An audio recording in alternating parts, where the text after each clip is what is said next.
Doctor ইউনূসের প্রতি আপনাদের বিশ্বাস কতটুকু? ভাই একটু কথা বলবো, আপনার হাতে কি এইটা? আমার হাতে দেখছেন এটা একটা প্রতীকী লাশ, যেটা আপনারা জানেন যে ইসরায়েল কর্তৃক যে হামলার শিকার হয়েছে আমার ফিলিস্তিনি ভাই ও বোনেরা। প্রায় অনেক লোক নিহত হয়েছেন এবং ইসরায়েলের শক্তিশালী বোমার আঘাতে আমার ছোট ছোট শিশু ভাই ও বোনেরা আকাশে উড়ে গিয়েছে। আপনারা বিভিন্ন মিডিয়ার মাধ্যমে দেখেছেন। আমি তারই বিবেকের তাড়নায় আমি একটি প্রতীকী লাশ বানিয়ে নেমেছি, যাতে সারা বিশ্বের মুসলমান জেগে ওঠে এবং ওআইসি নামে যে আমাদের মুসলিম একটা সংগঠন রয়েছে তারা জানি ফিলিস্তিনের পাশে থাকে এবং আমাদের শক্তিধর যে মুসলিম রাষ্ট্রগুলো রয়েছে সৌদি আরব, ইরান, কাতার, বাহরাইন এবং আরও অনেক রাষ্ট্র রয়েছে, জর্ডান, এরা যেন ফিলিস্তিনের সাথে থেকে ফিলিস্তিনের যুদ্ধটাকে আরও সহজ করে দেয়, ফিলিস্তিনের স্বাধীনতা ঘোষণার জন্য আরও সহজ হয়। আপনারা জানেন যে ইসরায়েল একটা, আপনার হাতে সমতা পার্টি, এটা কি? সমতা পার্টি আমাদের একটি উদার গণতান্ত্রিক দল। আমরা চাই যে প্রতিটা মানুষ এবং সবারই কথা বলার অধিকার আছে, গণতন্ত্রের অধিকার আছে।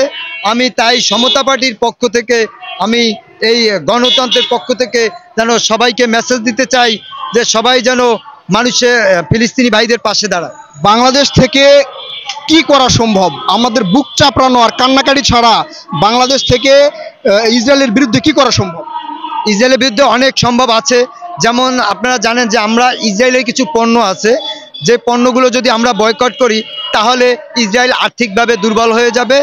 আপনারা জানেন যে আমরা যে পণ্যগুলো কিনে খাচ্ছি ইসরায়েলের বিভিন্ন পণ্য, এই অর্থ দিয়েই ইসরায়েল বোমা কিনে, অস্ত্র কিনে, সেগুলোই আমাদের মুসলিম ভাইদের উপরে নির্ভরতা হামলা চালায়। আমরা যদি সেই পণ্যগুলো বয়কট করি তাহলে ইসরায়েল এবং আমেরিকা আর্থিকভাবে দুর্বল হয়ে যাবে। দুর্বল হয়ে গেলেই তারা আমাদের হামলার সংখ্যাটা কমিয়ে আনা সম্ভব, এটুকু আমরা পারবো ইনশাল্লাহ।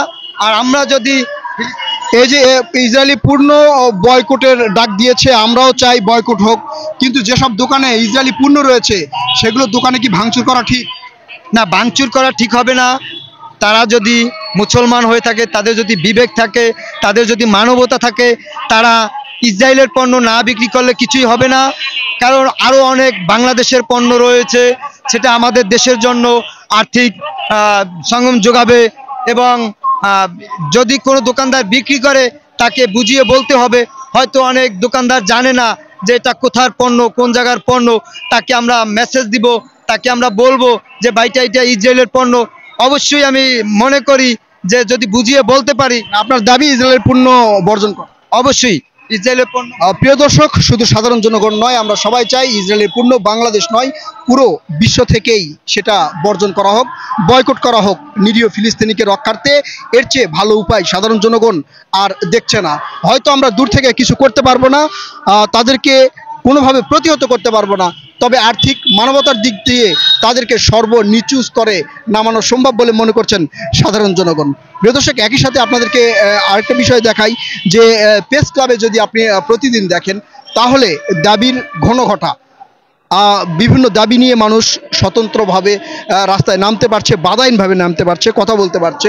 তারা একের পর এক দাবি নিয়ে এখানে উপস্থিত হচ্ছেন এবং বাংলাদেশের যে প্রশাসন তারা কিন্তু চেষ্টা করছেন তাদের দাবিগুলো সরকারের উচ্চ পর্যায়ে পৌঁছে দেওয়ার জন্য।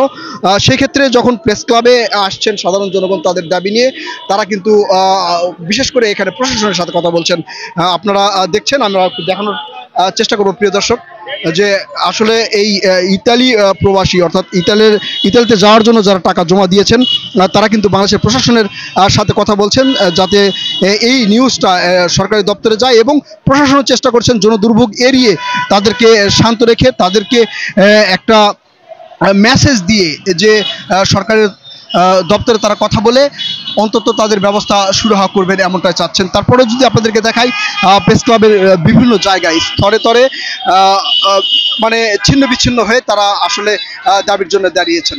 প্রিয় দর্শক, আমরা বিগত দিনে অর্থাৎ গত 15 বছরে শেখ হাসিনার সময় কিন্তু এত দাবি আমরা রাস্তায় দেখিনি, কিন্তু এখন মানুষ যেভাবে মুক্তভাবে দাবি আদায়ের জন্য রাস্তায় নামতে পারছে, যেভাবে কথা বলতে পারছে, বা হচ্ছে তাদের আবেগ প্রকাশ করতে পারছে, সেটা কিন্তু আমরা এর আগে কখনো মানে কোনো রাজনৈতিক দলের সময় দেখা যায় না। যদি ক্যালকুলেশন করে দেখা যায় তাহলে বর্তমানে যেই দাবি, জনগণের কথাবার্তা বলা বা চাহিদা, সেটা কিন্তু সর্বাধিক। প্রিয় দর্শক, আপনারা দেখছেন, আমরা কিন্তু আপনাদেরকে পুরোপুরি দেখানোর চেষ্টা করছি। এখানে একই সাথে যেমন বিভিন্ন জায়গা থেকে আসছেন কয়েকটা দাবি নিয়ে, যেমন ইতালি প্রবাসী যারা ইতালিতে যেতে চান, তারা টাকা পয়সা জমা দিয়েছেন 2 বছর ধরে, তারপরে কিন্তু যেতে পারছেন না। তাদের বিষয়টা হচ্ছে যে ডক্টর ইউনূস যদি এই বিষয়ে হস্তক্ষেপ করেন, তিনি যদি কথা বলেন, তাহলে দ্রুত এই সমস্যার সমাধান করা সম্ভব। অর্থাৎ তাদের ভিতরে, সাধারণ জনগণের মধ্যে একটা বিশ্বাস রয়েছে যে ডক্টর ইউনূস যদি হস্তক্ষেপ করে তাহলে দ্রুতই সকল সমস্যার সমাধান হতে পারে বলে সাধারণ জনগণ মনে করছেন। অন্যান্য রাজনৈতিক দলের যেমন নেতারা ছিলেন, তাদের প্রতি মানুষের আস্থা তেমনটা ছিল না, কিন্তু ডক্টর ইউনূসের প্রতি মানুষের যে আস্থা, বিশ্বের যে সম্মান, সেটা কিন্তু সাধারণ জনগণ বুঝতে পেরেছে। তারা কিন্তু বলার চেষ্টা করছেন যে আমাদের বিষয়টা যদি একটু হস্তক্ষেপ করেন ডক্টর মোহাম্মদ ইউনূস, তিনি যেহেতু বিশ্ব সমাদৃত, তিনি কিন্তু এর আগেও বাংলাদেশের যে প্রবাসী বিষয়ে, যারা প্রবাসী রয়েছে তাদের বিষয়ে অনেক বিষয়ে হস্তক্ষেপ করে সেটা সমাধান করেছেন দ্রুত। সেই বিষয়ে বাংলাদেশের জনগণ বা যারা দাবি নিয়ে আসে তারা বলছেন যে ডক্টর ইউনূস যত দ্রুত এটাতে হস্তক্ষেপ করবে, সাধারণ জনগণ এই বিষয় থেকে, যারা ভুক্তভোগী আছেন, দ্রুত মুক্তি পাবেন, তারা বলছেন। আচ্ছা, ডক্টর ইউনূসের প্রতি আপনাদের বিশ্বাস কতটুকু? 100% উনি আমাদের মানসিকভাবে এখন ভুক্তভোগী, এমনকি আমরা মানসিকভাবে ক্ষতিগ্রস্ত করতে পারবে একমাত্র। আমাদের আশাবাদী, ইনশাআল্লাহ 100% আশাবাদী। উনি যদি একটু নজর দেয় আমাদেরকে, ইনশাআল্লাহ আমাদের সমস্যাটার সমাধান হবে। আমাদের 100% আমরা এটাতে একমত। বিগত সরকার আপনাদের এই সমস্যার সমাধান করেনি কেন বলে মনে করেন? ওনারা আসলে সমাধান করে না, ওনারা তো নিজেদের নিয়ে ব্যস্ত আছে। আমাদের তো ওনারা মাথায় নিয়ে নেয় নাই আমাদের বিষয়টা। আমরা এই পর্যন্ত 6 বার দাবি জানাইছি পররাষ্ট্র মন্ত্রণালয়, তারপরে আপনার এম্বাসিতে, সবাই আমাদেরকে আশ্বাস দিছে। ইভেন 6 মাস আগে আমাদের সেনাবাহিনী আশ্বাস দিছিল যে ইনশাল্লাহ 3 মাসের ভিতরে একটা সমাধান আপনারা পাইবেন। কিন্তু আজকে দেখেন, মানুষ অনেক কষ্ট করতেছে, অনেক ফ্যামিলি নিয়ে, অনেক ছেলে সন্তানকে অনেক কষ্ট পাইতেছে মানুষ।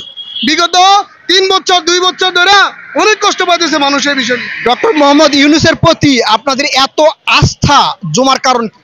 একজন ভালো মানুষ, একজন ভালো, উনি একজন প্রবাসী ছিল। প্রবাসী উনি দীর্ঘ যাবৎ অনেক দিন কাটাইছে উনি। তারপরে উনার বাইরে অনেক জনপ্রিয়তা বেশি উনার, ঠিক আছে। সেই জন্য আমরা উনার হস্তক্ষেপ কামনা করি। দেশে কেমন কাজ করছে বলে মনে করেন? ইনশাল্লাহ এখন তো ভালো, আমরা তো দেখতেছি সবাই ভালো, জনগণও ভালো বলতেছে ইনশাল্লাহ। আর আমরা চাইতেছি উনার লাজিম একটা আমাদের বিষয়টা উনি নেক, আমাদেরকে একটা ভালো একটা ব্যবস্থা করে দেখ, ইনশাল্লাহ আমাদের দাবি। প্রিয় দর্শক, আমাদের মাধ্যমে আপনাদেরকে জানাতে চাই যে ডক্টর মোহাম্মদ ইউনূসের প্রতি সাধারণ জনগণের আস্থা এতটাই বেশি, যার কারণে তাদের মনের কথা, ক্ষোভ, দুঃখ, বেদনা খুলে তুলে ধরতে পারছেন। তারা তাদের একটাই দাবি যে ডক্টর মোহাম্মদ ইউনূস যদি এই ভুক্তভোগী প্রবাসী ভাইদের পিছনে দাঁড়ান এবং একটু সহযোগিতা করেন, তাহলে সকল সমস্যার সমাধান হবে বলে তারা মনে করছেন। প্রিয় দর্শক, আপনারা আমাদের সাথে থাকুন, দেখতে থাকুন।